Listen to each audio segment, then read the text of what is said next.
Mesdames et messieurs, chères femmes et chers hommes de la bonne volonté, dans le feu du cœur, je vous salue.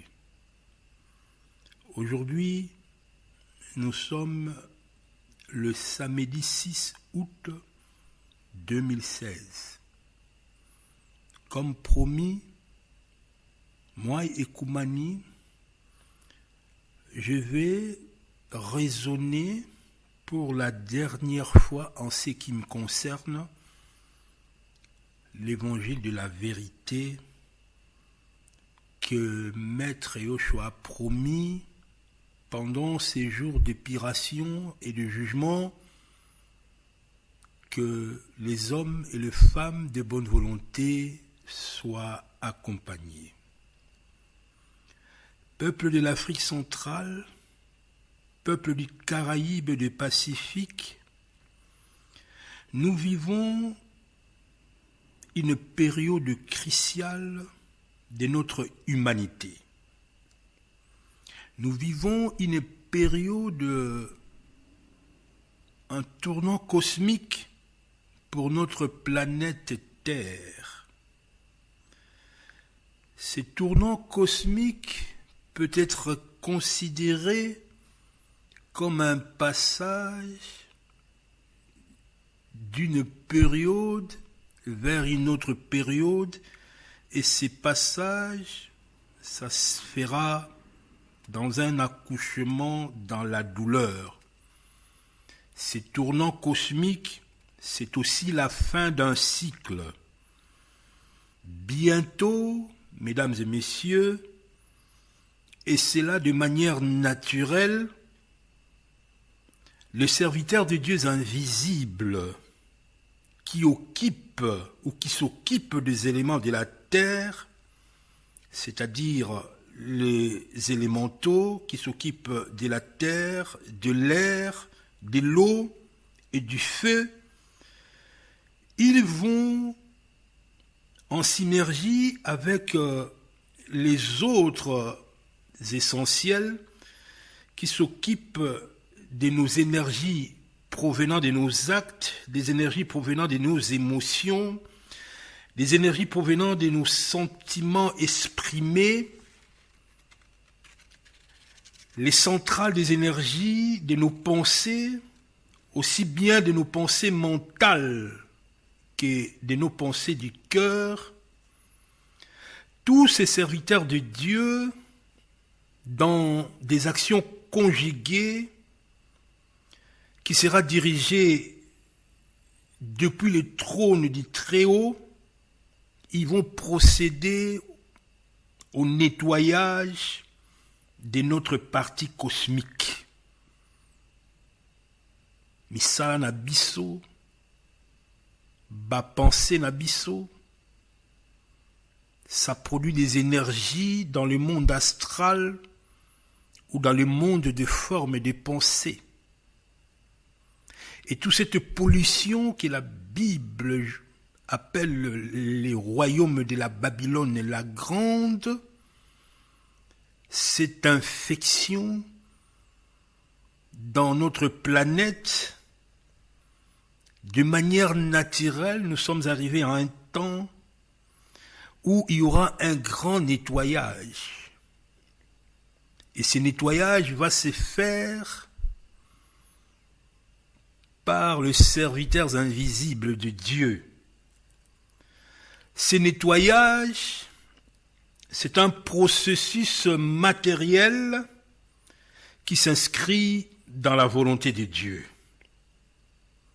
Ce nettoyage fait partie du cycle normal de l'évolution de notre partie cosmique.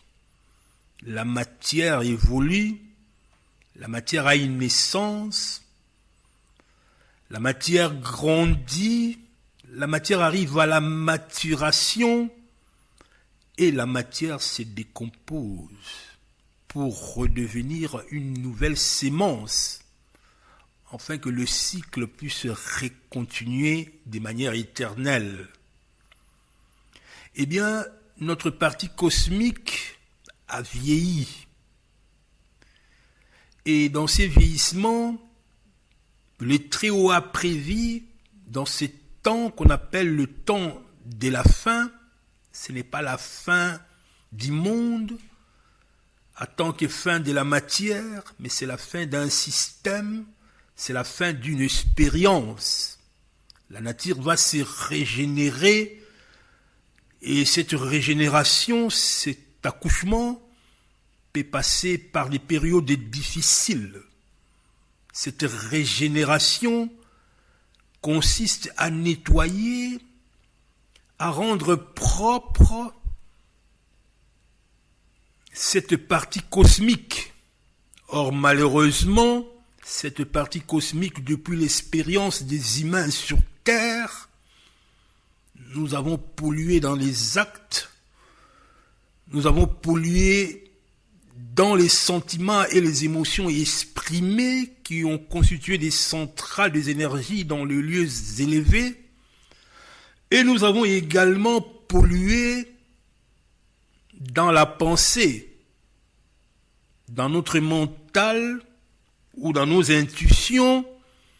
Eh bien, voici venu le temps préparé depuis la nuit des temps pour que la planète se régénère. La planète entre dans des fréquences, ils entrent dans des zones troubles où il y aura des pressions des lumières qui feront que tous les scories que nous avons produites vont avoir un retour massif chez nous et ça peut engendrer des catastrophes au niveau planétaire. Mais tout cela, c'est dans la bonté de Dieu pour que la régénération soit possible. Cet phénomène, ce n'est pas nouveau, sauf que le phénomène actuel est accentué du fait que le trou des verres dans lequel la planète est entrée est tellement intense pour que ce nettoyage soit complète. Il est donc important qu'on prévienne l'humanité. C'est comme ça que depuis, le Très-Haut n'a cessé d'envoyer ce serviteur pour prévoir, pour prévenir les gens sur le caractère imminent, les caractères brutal de ce grand nettoyage que d'aucuns appellent épiration, que le monde chrétien appelle le jugement. Comme je viens de vous dire, les Très-Hauts ne nous laissent pas dans l'ignorance par rapport à cette situation. Il a révélé à l'humanité depuis la nuit des temps. Il y a eu beaucoup des annonciateurs dans tous les âges, dans tous les ères, dans des différentes périodes, chez des différents peuples, dans des différentes civilisations. On a prédit ces fins des cycles qui commencent à l'ère des Verseaux. Mesdames et messieurs, il est malheureux de constater que les entités de la nature,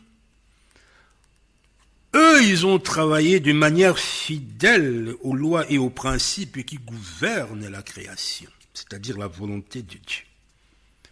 Les entités de la terre, les entités de l'eau, de l'air et du feu, ils sont restés obéissants. Ils ont vibré selon la volonté de Dieu. Mais il est malheureux de constater, par contre, que nous les humains, nous qui avons reçu la grâce et le noble privilège d'évoluer dans cette création, Nous avons reçu la grâce d'évoluer en harmonie avec le serviteur de Dieu invisible. Nous avons détruit tout. Nous n'avons pas été sages. Et nous avons fait souffrir les autres partenaires, le serviteur de Dieu invisible que la Bible appelle l'armée de l'Éternel. Quand la Bible parle de l'Éternel des armées, eh bien, cette armée de l'Éternel, ce sont les Simbi. Les Simbi à Massa, les Simbi à Mopepe, les Simbi à Ntia, les Simbi à Toto. Eh bien, tous ces différentes entités de la nature, tout au long de mes enseignements, je les appellerai des essentiels ou les êtres de la nature qui sont restés fidèles à Dieu parce qu'ils vibrent dans la volonté du Très-Haut.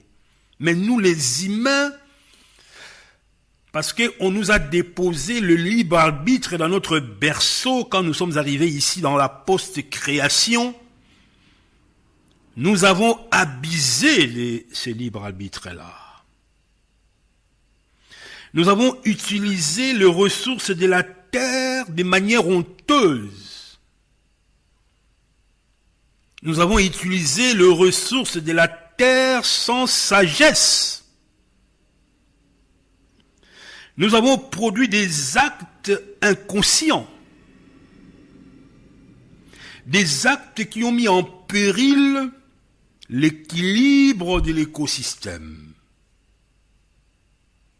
Mesdames et messieurs, parmi ces actes, nous avons fait des guerres. Nous avons pollué. Nous avons fait des manipulations génétiques. Nous avons usé de violence au niveau de nos actes. Nous avons produit des émotions et des sentiments exprimés qui ont compromis l'avènement de la paix sur terre, qui ont compromis l'harmonie dans les systèmes. Nous vivons dans la haine raciale, la haine tribale, la haine pour le positionnement des uns et des autres. Nous vivons dans l'égocentrisme, aussi bien au niveau individuel, au niveau des nations, au niveau des postes occupés. Nous sommes dans la vanité, dans l'exploitation sexuelle bassement matérielle. Nous avons des plaisirs animaux, de l'auto-glorification. Donc, au niveau des productions des émotions et des sentiments, nous sommes coupables. Mesdames et messieurs. Mesdames et messieurs, chères femmes et hommes de la bonne volonté, nous avons au niveau mental et intellectuel produit des idéologies et des pensées néfastes dans la manière de gouverner les mondes. Nous avons créé des équilibres, des déséquilibres. Nous avons méprisé la femme. Nous l'avons chosifiée. Nous l'avons instrumentalisée. Oui, excuse-moi. Nous avons produit des industries de sexe, des jouissances, toutes ces choses. Nous avons emprisonné le peuple dans des religions en nous fondant sur des paradigmes obscurs. Nous avons fait la promotion du capital. Nous avons fait la promotion du capital et toute notre action était tournée sur l'accumulation des ressources en maximisant les intérêts. Et pour ça, l'humanité, nous avons produit des industries de l'esclavagisme des hommes avec Nicolas XVI, Nicolas XV. Nous avons produit de la colonisation. Nous avons aliéné le peuple. Nous avons fait des contrôles mentaux à travers la production des pensées que nous avons mis dans les institutions universitaires. Et pour y arriver, mesdames et messieurs, une partie de l'humanité a savamment et sciemment falsifié l'histoire. L'histoire de peuple. L'histoire de l'humanité a été tronquée. Afin de troubler des hommes de bonne volonté qui chercheront à connaître la vérité pour s'affranchir. Afin de troubler les hommes de paix qui veulent retrouver de repères historiques pour rectifier, si besoin il y a, leur mauvaise direction. Toute la paperie des bibliothèques sont tronquées, triquées. L'histoire de l'humanité a été trafiquée. Mesdames et messieurs, la conjonction de ces différents éléments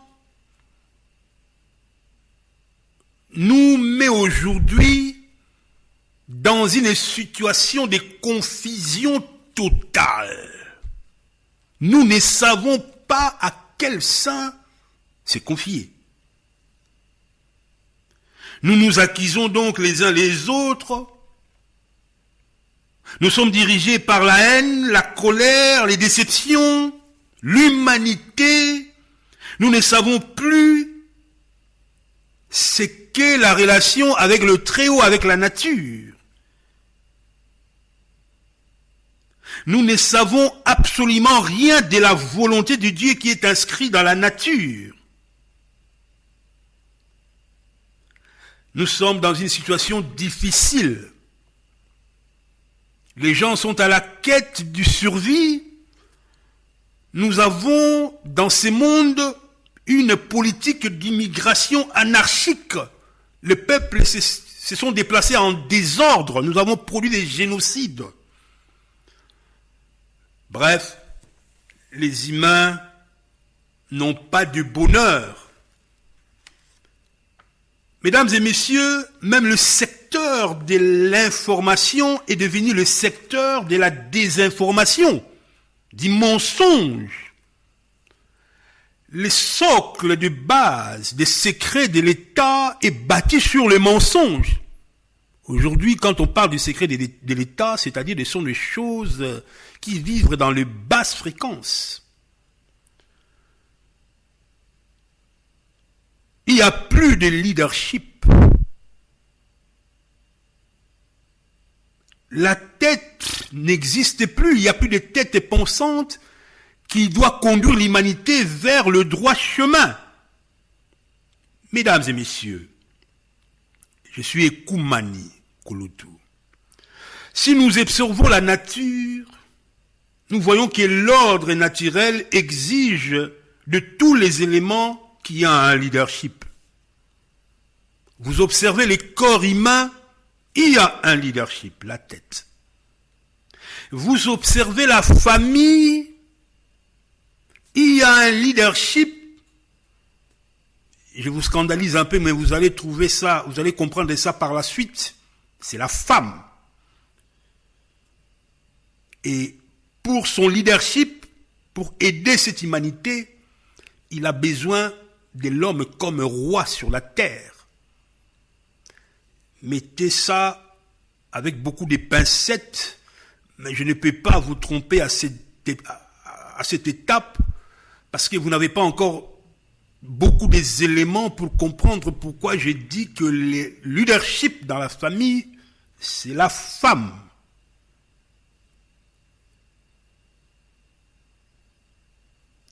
Au niveau de la famille. Au niveau des tribus, il y a un chef. Au niveau du royaume, pareillement. Même au niveau de notre système solaire, le soleil joue son leadership. Au niveau de notre communauté des humains, de terriens, normalement, il devait y avoir un peuple, une race royale, un royaume un sacerdoce royal, un royaume des sacrificateurs consacrés, pour y prendre l'expression de ceux qui sont des chrétiens, les Lévites, qui devaient assurer ces leaderships-là. Mais lorsqu'on observe l'humanité actuelle, on se rend compte que l'humanité n'a plus de leadership. Parce que le peuple qui devait jouer le rôle de leadership est introuvable, invisible. L'humanité est donc livrée à elle-même. Si, même au niveau de la communauté des fourmis, nous voyons qu'il y a la reine qui garde sa communauté, où est donc le peuple que Dieu, que la nature a choisi pour jouer le rôle de leadership et pas le rôle de dominant? Lorsque nous observons les Américains, ils brillent sur la détention des armes de destruction massive. Dans la compréhension de la spiritualité, ce n'est pas ça être un leader. On n'est pas leader parce qu'on a des armes de destruction massive. D'autres peuvent dire que ce sont des Allemands. Mais les Allemands, ils ont amélioré, maximisé la dimension résonante qui consiste à rationaliser la production des biens et services. Mais ce n'est pas ça l'expérience que nous, les humains, nous sommes venus faire sur Terre. Donc, de ce point de vue-là, même les Allemands ne sont pas des leaders. Les Arabes, les Espagnols, les Portugais, ils ont brillé dans l'esclavagisme. Ils ne sont pas des leaders. Les Français et autres, les Israéliens actuels, ils ont brillé dans la colonisation. Israël actuellement est en train de coloniser le Palestinien.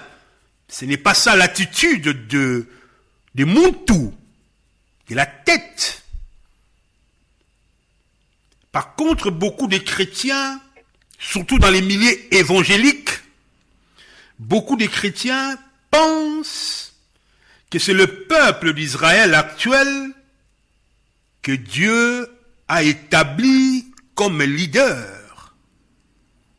Ils tirent cette compréhension des prophéties de Daniel, des prophéties d'Ésaïe, où on parle du peuple hébreu qui doit se réunifier à un moment de l'histoire pour accomplir son leadership. Et les milieux évangéliques expliquent que c'est justement en l'an 1947 que cette prophétie s'est accomplie. Parce que ce peuple-là a d'abord fait sa déclaration universelle de l'appartenance de l'État juif en 1917. Je vous épargne de l'histoire. Et les milieux évangéliques, surtout américains et anglo-saxons, ont véhiculé une idée dans le monde qu'en l'an 70, César de Rome, lors de la révolution des Zélotes, les Juifs ont été persécutés et ils étaient chassés dans les mondes. C'est comme ça qu'ils se sont retrouvés partout dans les mondes.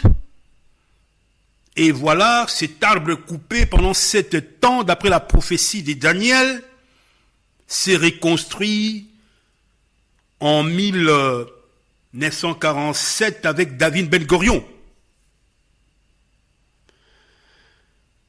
Mesdames et messieurs, chers Femmes et hommes de la bonne volonté, laissez-moi vous parler de l'histoire du peuple juif actuellement. Qui sont le peuple juif actuellement? D'où viennent-ils? Est-ce que ce peuple juif actuellement ont-ils des relations avec le peuple hébreu de l'époque de la Bible? Parce que tous les raisonnements viennent de là. Ils étaient chassés en l'an 70 par le général Titus et ils sont partis dans le monde entier et Dieu les a promis qu'il va les rassembler d'après le prophétie d'Ésaïe. Même Daniel a prié dans ce sens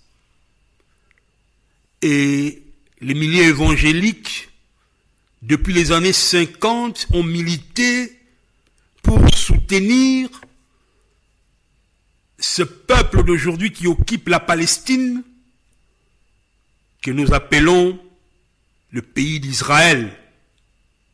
Ces Juifs qui étaient au nombre de 600 000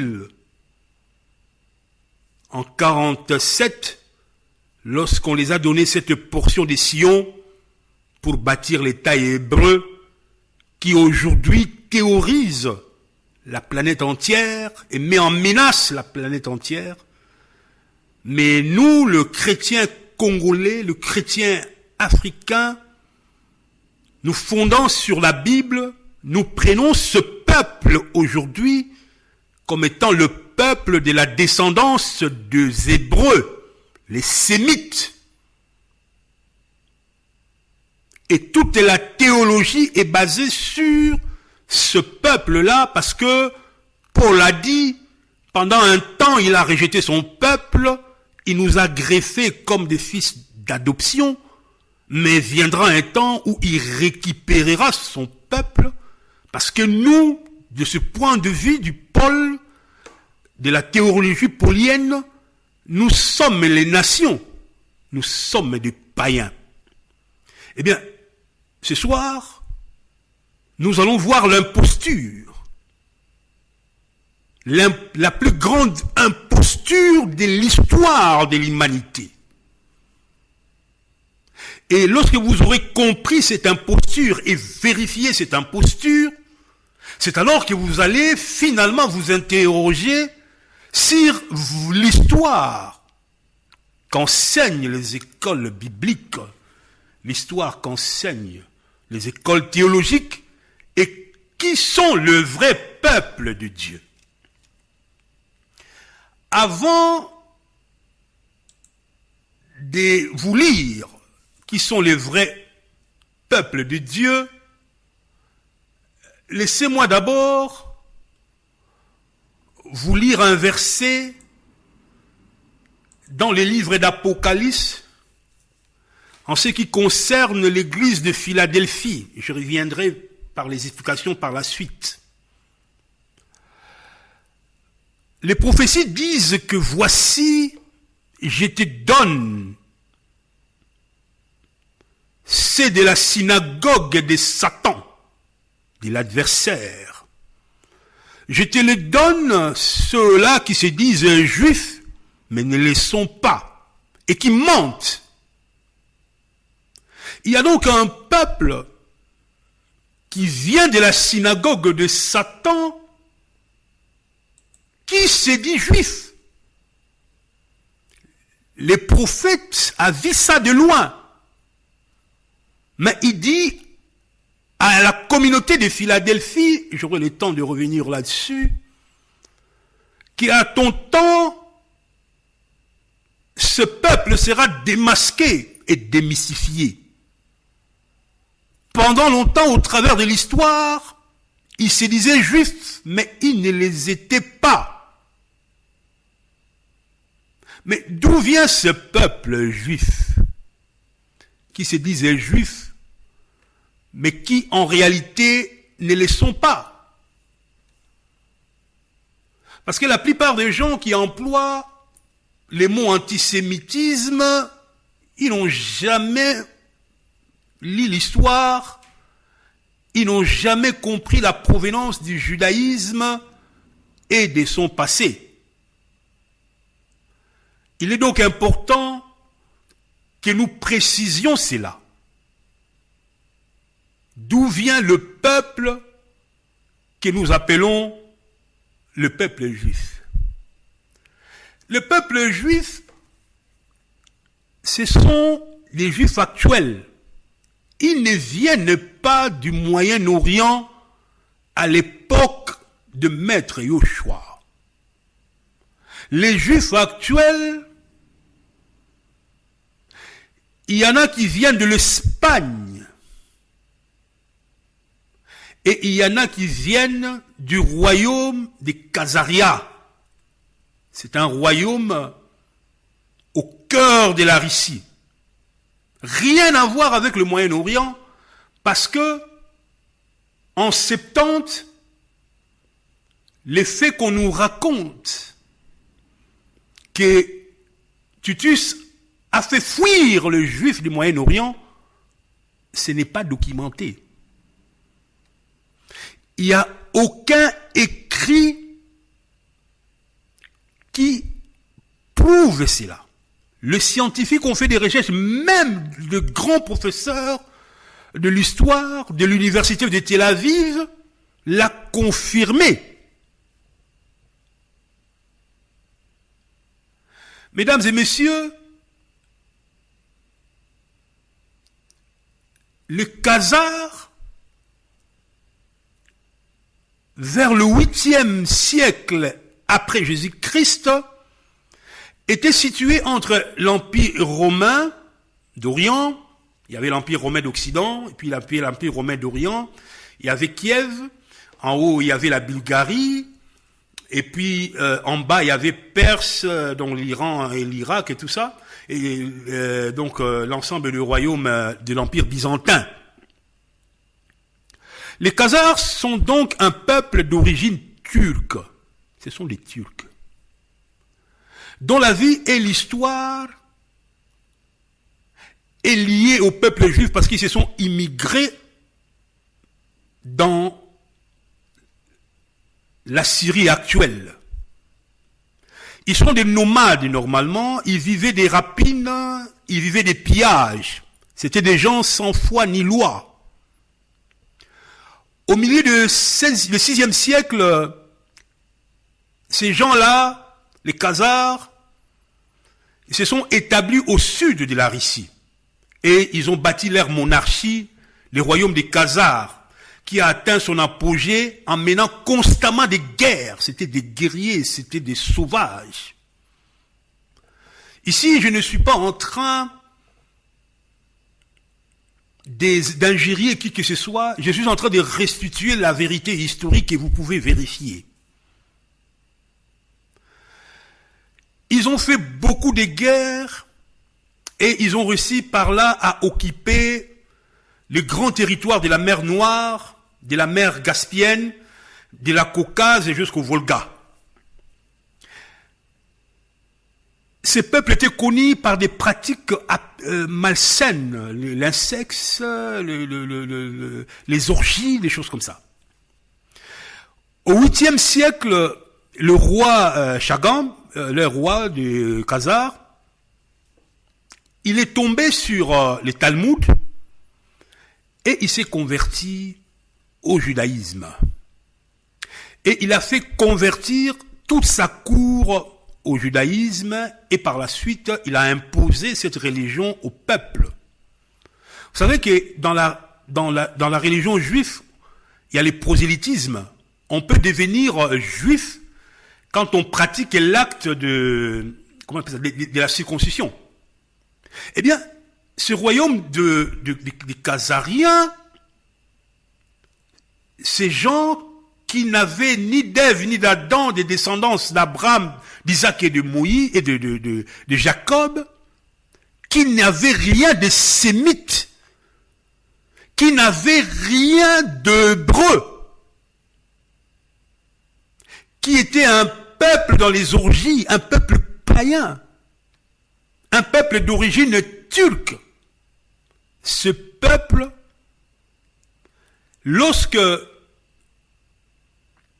la révolution musulmane est arrivée dans ces contrées, ces gens ne voulaient ni de l'islam, ni du christianisme. Alors ils ont adopté la religion juive, la cour a adopté la religion juive, et c'est comme ça que les Khazars choisirent le judaïsme, refusant les deux autres religions. Alors 200 ans après, tous les Khazars se sont convertis, ils ont adopté la religion juive. 200 ans après, le successeur du roi Bélam, monsieur Obadias, vous pouvez le vérifier, a déclaré cette religion de manière officielle, et tous ces gens-là sont devenus des juifs. Ils ont appelé de savants noirs qui avaient une profondeur dans la connaissance du judaïsme pour fonder des synagogues et des écoles afin d'introduire les Talmuds chez les Khazars et d'utiliser les écritures hébraïques, bien qu'eux-mêmes parlaient la langue des Khazars. C'est comme si nous utilisons l'alphabet français, mais nous parlons les Lingala. Eh bien, c'est ce qui s'est passé. Ils avaient leur langue, mais ils ont adopté l'écriture hébraïque, l'écriture sémitique, qui est le petit-fils de l'écriture égyptienne.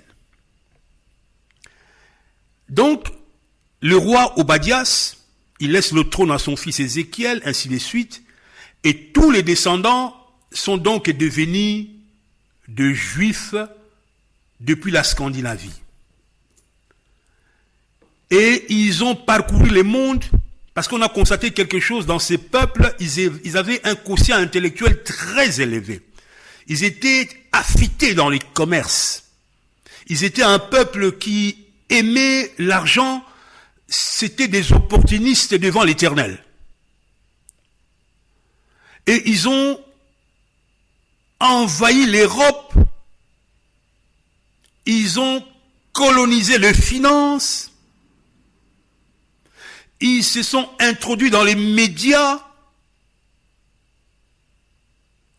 Jusqu'à susciter la jalousie des Européens, parce que quand ils sont arrivés en Europe, on a oublié qu'au VIe siècle, ces gens-là, ils étaient d'origine turque, ils se sont présentés comme des juifs, des descendants d'Abraham, d'Isaac et de Jacob.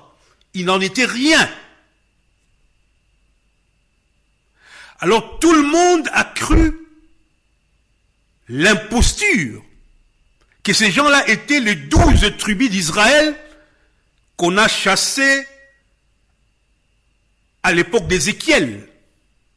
Que ces gens-là étaient les 2 tribus d'Israël, Benjamin et Judas, qu'on a chassés à l'époque de Daniel, avec le roi qu'on a troué les yeux. Ils se sont appropriés cette histoire, et le Khazar, en Europe, dans la mémoire collective, ils se sont passés comme de juifs, alors que ni d'Ève ni d'Adam, c'est documenté, c'est historique. Ces gens sont des imposteurs. Il y a eu l'imposture. Allez vérifier ça. Aujourd'hui, dans le monde littéraire, ce que je vous dis est confirmé. Que les juifs d'origine khazare ne sont pas des Hébreux, ne sont pas le descendant de Sep, le fils de Noé. Et les noms les plus connus des Khazars aujourd'hui sont les Rothschild. Il y a beaucoup de noms khazars, il y a beaucoup des origines khazars, même dans la présidence de l'Union soviétique. Lénine, par exemple, Staline, Khrouchtchev, Gorbatchev, Boris Eltsine. Tous ces gens étaient des khazars. C'est important de les savoir. Donc quand on parle de l'antisémitisme, on les rattache malheureusement aujourd'hui à ces gens parce qu'ils ont usurpé l'origine sémitique. Mais ils ne sont pas des sémites. Ce sont des khazars. Ces satanistes qui se disent juifs, mais ne les sont pas. L'imposture. Et cette imposture, beaucoup des khazars qui sont passés aux États-Unis sont devenus de grands évangélistes et ils ont soutenu la cause de ces sionistes en trafiquant l'interprétation de la Bible dans les écoles bibliques, dans les écoles théologiques. C'est comme ça qu'aujourd'hui les chrétiens enseignent malheureusement que nous devons prier pour Israël, mais quand ils disent que nous devons prier pour Israël, il s'agit de cet Israël-ci, constitué d'après la résolution de l'ONU de 1947, alors qu'il n'en est rien. Mesdames et messieurs, voilà l'imposture aujourd'hui entretenue par la famille Rothschild, ce monsieur des Maillard de Rothschild qui est né en 1743, je crois, et il est mort en 1818, il a dit quelque chose de très important: donnez-moi les contrôles de la monnaie d'une nation et je me moque de ce que fait la loi. Donnez-moi les contrôles de la monnaie d'une nation et je me moque de qui fait la loi.